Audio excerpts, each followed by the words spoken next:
বিকেলের রোদের আকাশটা ধীরে ধীরে ফিকে হয়ে আসছিল। কৃষ্ণচূড়া গাছের নিচে আমরা দুজনে বসেছিলাম। চারপাশের কোলাহল যেন আমাদের ছুঁতে পারছিল না। আমি অপলক দৃষ্টিতে তাকিয়েছিলাম অবন্তীর দিকে। আজ ওকে অন্যরকম মায়াবী লাগছিল। জানো অবন্তী, মাঝে মাঝে আমার বিশ্বাসই হয় না যে আর মাত্র কয়েকটা দিন, তারপর তুমি সারা জীবনের জন্য আমার হয়ে যাবে। কেন? এখনো কি স্বপ্ন মনে হচ্ছে সব? ঠিক স্বপ্ন না, তবে স্বপ্নের চেয়েও সুন্দর কিছু। এই যে পার্কে বসে লুকিয়ে দেখা করা, বাসার সবার চোখ ফাঁকি দিয়ে ফোনে কথা বলা, সব কিছুর একটা সমাপ্তি হতে যাচ্ছে। আর সেই সমাপ্তিটা হবে আমাদের নতুন একটা শুরুর মাধ্যমে। আমার না খুব ভয় করে মাঝে মাঝে। সব ঠিকঠাক হবে তো? আমাদের বাসর রাতটা কেমন হবে কখনো ভেবেছো? কেন ভয় পাচ্ছ? আমি তো আছি। আর বাসরাত, সেটা হবে আমাদের জীবনের সবচেয়ে স্মরণীয় রাত। কোনো হইচই নেই, কোনো পিছুটান নেই, শুধু তুমি, আমি আর এক আকাশ ভালোবাসা। তুমি খুব বেশি কথা বলতে পারো। আচ্ছা, ওই রাতে তুমি আমাকে কি উপহার দেবে শুনি? উপহার? সেটা তো চমক। তবে এটুকু বলতে পারি, ওই রাতে আমি তোমাকে নতুন করে আমাদের ভালোবাসার গল্প শোনাবো, যে গল্পে কোনো বিচ্ছেদ নেই, আছে শুধু একে অপরকে আগলে রাখার প্রতিশ্রুতি। সত্যি বলছো তো? কোনোদিন মাঝপথে হাত ছেড়ে দেবে না তো? পাগলি একটা। আমার হৃদস্পন্দন যেমন আমাকে ছাড়া বাঁচবে না, তেমনি আমি তোমাকে ছাড়া অপূর্ণ। বাসরাতে যখন আমরা প্রথমবার নিজেদের ঘরে একান্তে থাকব, তখন তুমি বুঝতে পারবে এই মানুষটা তোমাকে কতটা পাগলের মতো ভালোবাসে। বিকেলের হালকা বাতাস আমাদের ছুঁয়ে যাচ্ছিল।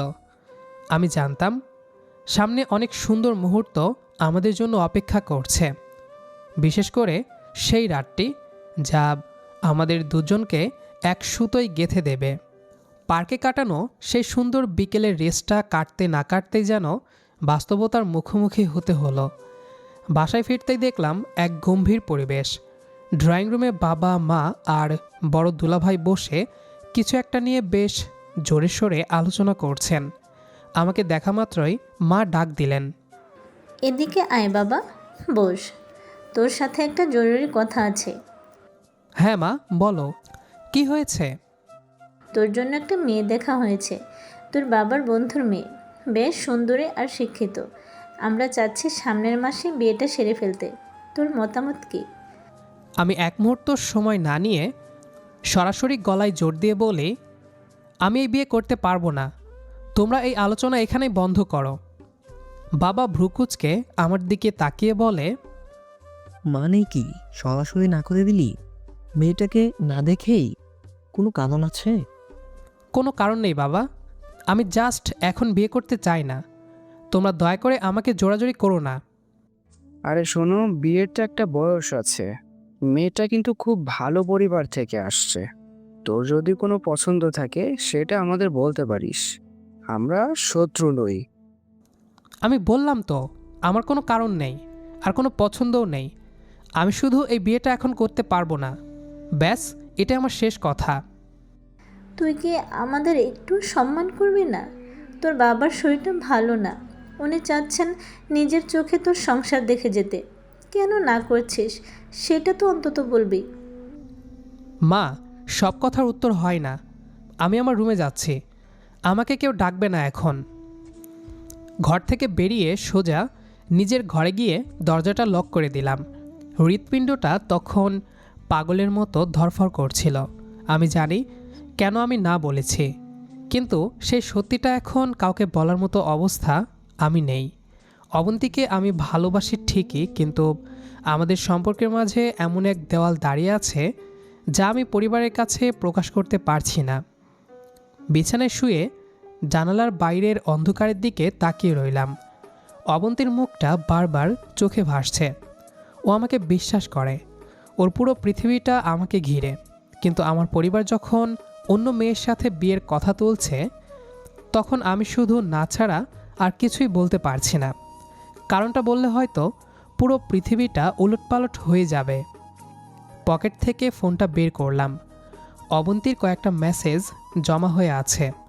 রিপ্লাই দেওয়ার মতো সাহস সঞ্চয় করতে পারছি না। এক বুক হাহাকার নিয়ে ভাবলাম, তবে কি আমাদের বাসরাতের সেই স্বপ্নটা স্বপ্নই থেকে যাবে, নাকি এই জেদ আর গোপনীয়তা আমাদের অন্য কোনো পথে নিয়ে যাবে? ড্রয়িং রুমে সেই ঝড়ের সৃষ্টি করে আমি নিজের রুমে এসেছিলাম। সেই ঝড় যেন থামার নামই নিচ্ছিল না। বাইরে মা আর বাবার নিচু স্বরে কথা বলা আর মাঝে মধ্যে মার কান্নার আওয়াজ আমার বুকে এসে তীরের মতো বিঁধছিল। 1 ঘন্টা পর বাবা দরজায় টোকা দিলেন। তার কণ্ঠস্বরটা আজ খুব ভারী শোনালো। দরজাটা খোল বাবা, তোর মা না খেয়ে বসে আছে। আমাদের কথা না বলিস, অন্তত নিজের মায়ের মুখটার দিকে চেয়ে দরজাটা খোল। আমি দীর্ঘ শ্বাস ফেলে দরজাটা খুললাম। দেখলাম মা সোফায় বসে আঁচল দিয়ে চোখ মুছছেন। আমি গিয়ে মার পায়ের কাছে বসলাম। জানতাম আর বেশিক্ষণ লুকানো সম্ভব নয়। সত্যটা না বললে তারা আমাকে ভুল বুঝতেই থাকবেন। মা, কান্না থামাও। আমি বিয়ে করব না এমনটা বলিনি। আমি শুধু তোমাদের দেখা মেয়েটাকে বিয়ে করতে পারবো না বলেছি। কারণ আমার জীবনে অলরেডি একজন আছে, যাকে আমি আমার সবটুকু দিয়ে ভালোবাসি। কি বললি? কেউ আছে মানে? কে সে? কি করে? আগে বলিসনি কেন আমাদের? আমরা তোকে বারবার জিজ্ঞেস করেছি তোর কাউকে পছন্দ আছে কি না। তখন কেন চুপ ছিলি? নাম কি তার? পরিচয় কি? ওর নাম অবন্তী। আমরা গত 3 বছর ধরে একে অপরকে চিনি। ও খুব সাধারণ একটা মেয়ে, কিন্তু ওর মনটা অনেক বড়।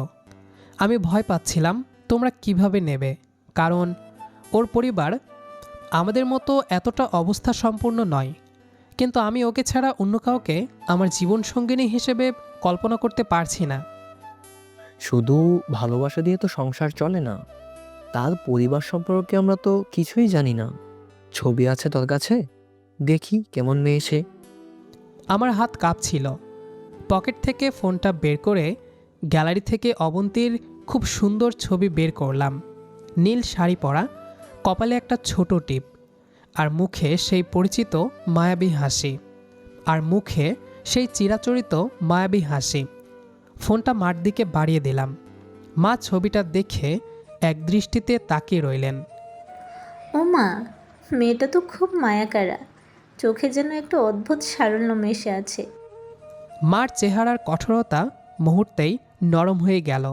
মা ফোনটা বাবার দিকে বাড়িয়ে দিলেন। বাবা চশমাটা ঠিক করে নিয়ে ভালো করে ছবিটা দেখলেন। ঘরের গুমোট পরিবেশটা যেন হঠাৎ করেই বদলে গেল। সত্যি বলতে কি রে, আমি যেমনটা চেয়েছিলাম মেয়েটা ঠিক তেমনই দেখতে। একদম শান্ত আর লক্ষ্মী প্রতিমা। ওর হাসির মধ্যে যেন একটা আপন করে নেওয়ার ক্ষমতা আছে। আমার তো এখনই ওকে পছন্দ হয়ে গেল। তোর মা যখন একবার পছন্দ করে ফেলেছে তখন আর কিছু বলার নেই। তবে হ্যাঁ, আমাকে ওর বাবার সাথে কথা বলতে হবে। আমরা সামাজিকভাবেই সবটা এগোতে চাই। তুই কালই আমাদের ওর ঠিকানা আর ফোন নাম্বার দিবি। আমি যেন বিশ্বাসই করতে পারছিলাম না যে মেঘটা ঘনিয়ে আসছিল তা এভাবে কেটে যাবে ভাবিনি। মনের ভেতর থেকে এক বিশাল পাথর নেমে গেল। খুশিতে আমার চোখেও জল চলে এলো।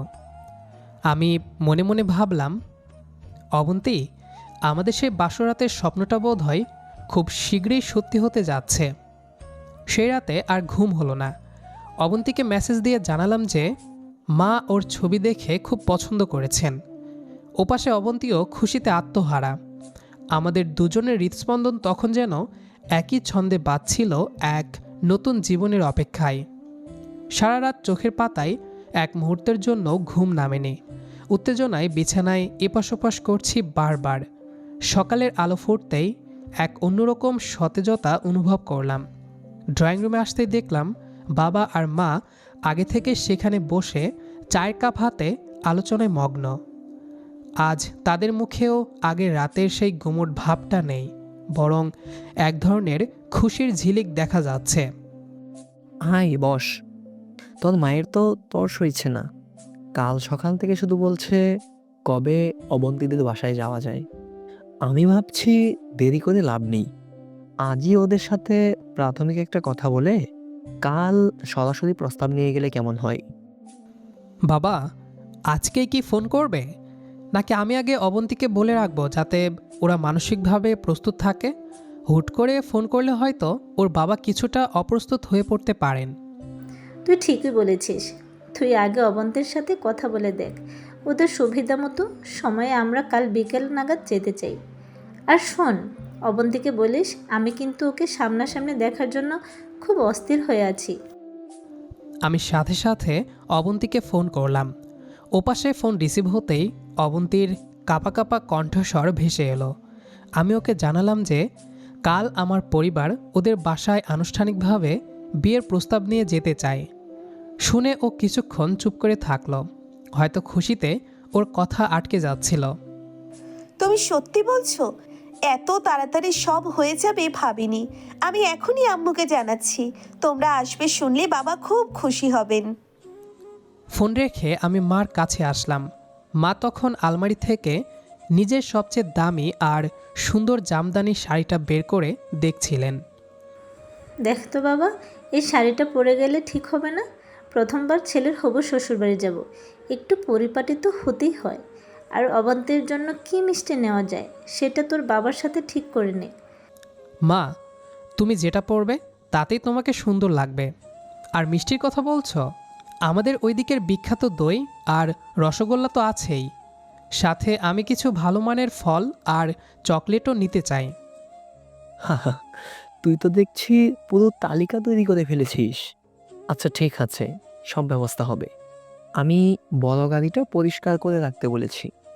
কাল আমরা, তুই, তোর মা, আমি আর তোর দুলাভাই সবাই মিলে যাব। কোনো কমতি যেন না থাকে। সারাদিন চলল শুধু পরিকল্পনা আর কেনাকাটা।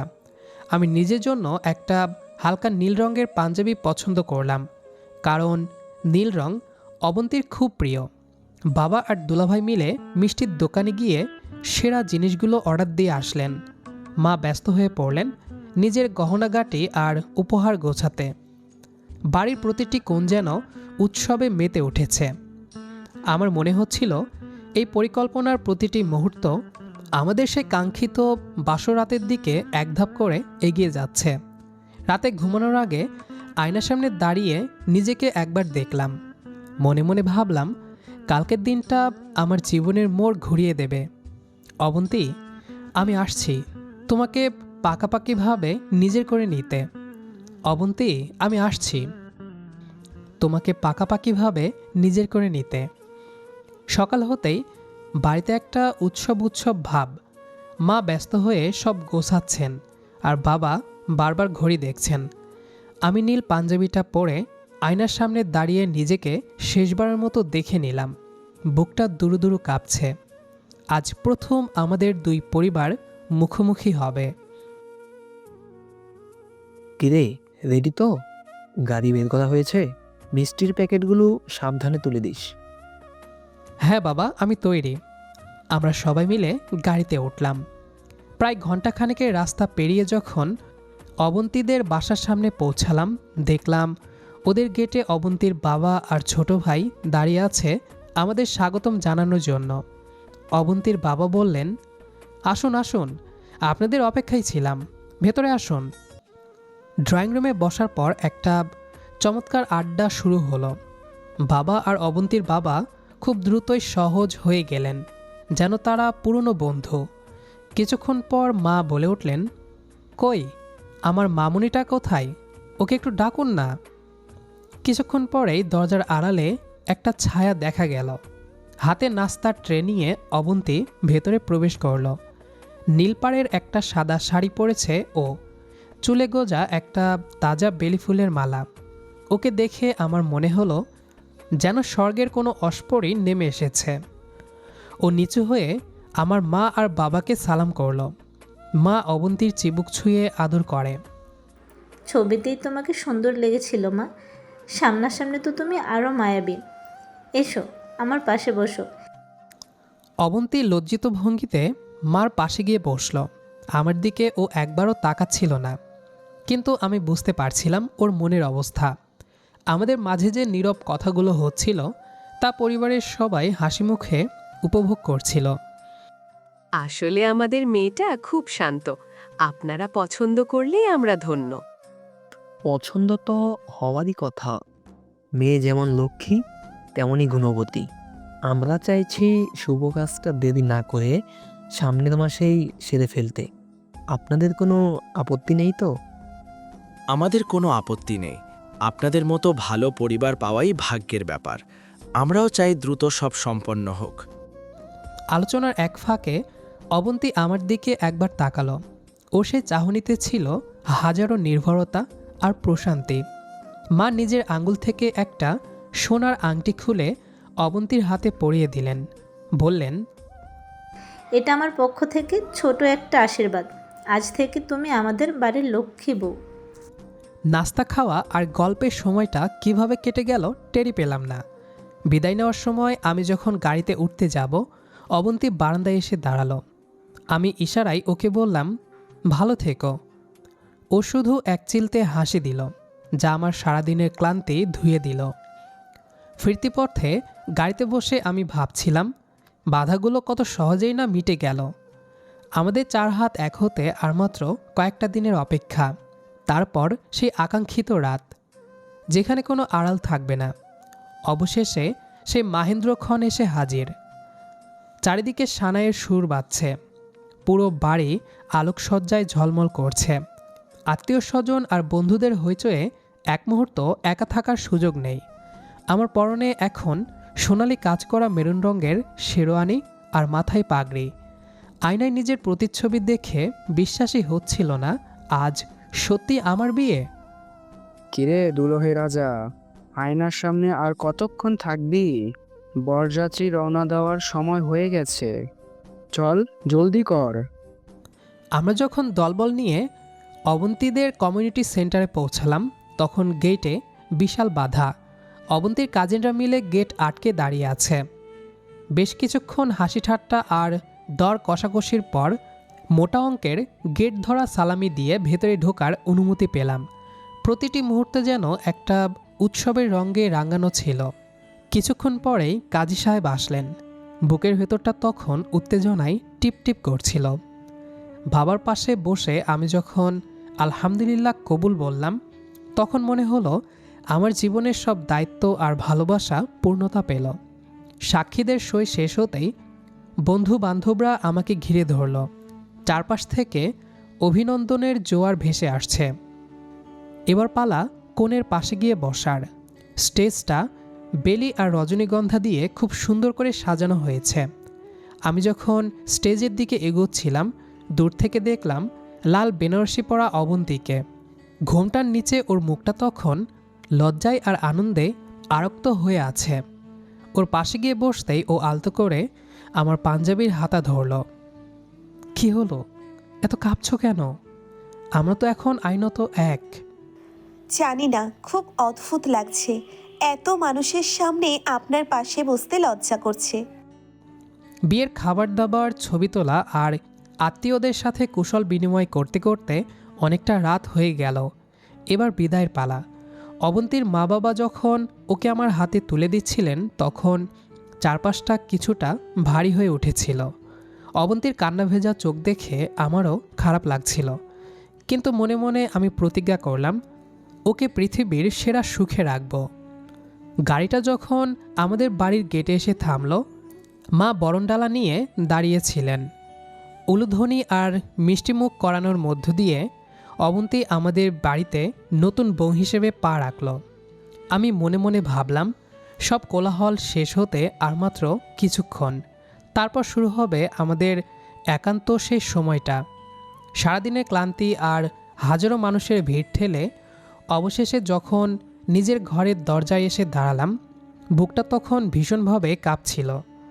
ঘরের দরজাটা ঠেলে ভেতরে পা রাখতেই নাকে এসে লাগলো রজনীগন্ধার মাতাল করা সুবাস। পুরো বিছানাটা গোলাপের পাপড়ি দিয়ে সাজানো, আর তার ঠিক মাঝখানে লাল বেনারসি মুড়ি দিয়ে বসে আছে আমার জীবনের সবচেয়ে সুন্দর মানুষটি, অবন্তী। আমি ধীরে ধীরে দরজাটা বন্ধ করে লক করে দিলাম। তারপর খাটের পাশে গিয়ে বসলাম। উফ, দিনটা যেন আর শেষ হতে চাইছিল না। সব ফর্মালিটি শেষ করে তোমার কাছে আসতে মনে হচ্ছিল এক যুগ কেটে যাবে। অবন্তী ঘোমটার নিচ থেকে বলে, এতক্ষণ বাইরে কি করছিলেন? আমি তো ভয়ে আর লজ্জায় শেষ হয়ে যাচ্ছিলাম। মনে হচ্ছিল সবাই বুঝি আমাকেই দেখছে। আমি মুচকি হেসে অবন্তীর ঘোমটাটা ধীরে ধীরে সরিয়ে দিলাম। সবাই তো তোমাকেই দেখবে, এমন অস্পরীকে দেখলে কি আর অন্যদিকে তাকানো যায়? সত্যি বলছি অবন্তী, আজ তোমাকে যতটা সুন্দর লাগছে তা ভাষায় প্রকাশ করার ক্ষমতা আমার নেই। অবন্তীর লজ্জায় মুখটা অন্যদিকে ফিরিয়ে নেয়। হয়েছে, আর পটাতে হবে না। আচ্ছা, আপনি কি আজ সারা রাত এভাবে বসেই থাকবেন? আমার গয়নাগুলো এত ভারী যে ঘাড় ব্যথা হয়ে যাচ্ছে। একটু সাহায্য করবেন? অবশ্যই, এই সুযোগটাই তো খুঁজছিলাম। আমি খুব সাবধানে ওর গলার হাড় আর কানের দুলগুলো খুলতে সাহায্য করলাম। আমার আঙ্গুল যখন ওর গলার নরম চামড়ার স্পর্শ করছিল, আমি অনুভব করলাম অবন্তী শিহরিত হচ্ছে, ওর নিঃশ্বাস দ্রুত হচ্ছে। আমি ওর কানের কাছে মুখ নিয়ে ফিসফিস করে বললাম, আচ্ছা অবন্তী, এখন তো আমি তোমার স্বামী, তাহলে এখন আমাকে আপনি করে বলছো কেন? একটা জরিমানা হওয়া উচিত না? ও মা, তাই নাকি? তা কি জরিমানা শুনি? আমি ওর কোমরে হাত জড়িয়ে নিজের কাছে টেনে নিয়ে বলি, জরিমানাটা হলো এখন থেকে প্রতিবার আপনি বললে একটা করে কপালে চুমু খেতে হবে। রাজি? অবন্তী খিলখিল করে হেসে উঠে আমার বুকে হাত দিয়ে ঠেলে সরিয়ে দিতে চাইল। আপনি না খুব দুষ্টু হয়ে গেছেন। বিয়ের আগে তো খুব ভদ্র সেজে থাকতেন। আমি ওর আরও কাছে গিয়ে ওর দু চোখে চোখ রেখে বলি, বিয়ের আগে তো শুধু ভালোবাসার অধিকার ছিল, এখন তো ভালোবাসার সাথে আদরের অধিকারটাও যোগ হয়েছে। আর সেই পার্কের বিকেলের কথা মনে আছে? বলেছিলাম না বাসরাতে তোমাকে নতুন করে আমাদের ভালোবাসার গল্প শোনাবো? অবন্তী একটু আবেগপ্রবণ হয়ে আমার কাঁধে মাথা রাখল। মনে আছে, আজ থেকে আমি শুধু তোমার। আমাকে কোনোদিন একা করে দিও না।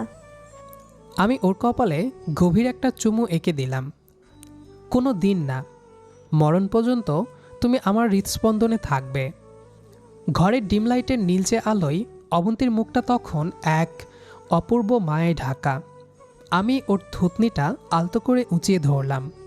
ওর চোখের পাতায় জমে থাকা লজ্জা আর ভালোবাসা যেন মিলেমিশে এক হয়ে গেছে। আমি ওর ঠোঁটের খুব কাছে মুখ নিয়ে গেলাম। অবন্তী আবেশে চোখ বন্ধ করে নিল।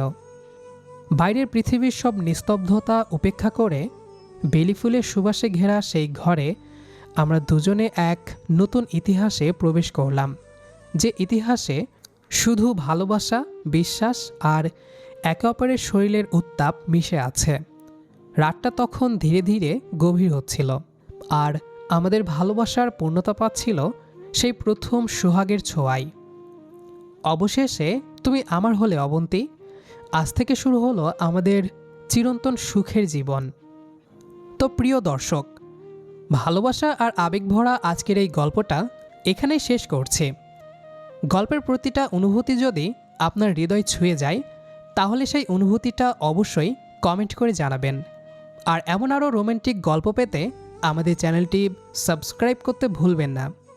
পাশে থাকা বেল আইকনটা চাপুন যেন নতুন গল্পের ডাকটা আপনি সবার আগে পান। দেখা হবে আবারও নতুন কোনো ভালোবাসার গল্প নিয়ে, নতুন অনুভূতি, নতুন স্বপ্ন আর নতুন আবেগের ছোঁয়া নিয়ে। সে পর্যন্ত ভালো থাকুন, ভালোবাসায় থাকুন। আর যারা শেষ পর্যন্ত আমাদের সাথেই ছিলেন, আপনাদের সবাইকে জানাই হৃদয়ের গভীর থেকে ধন্যবাদ।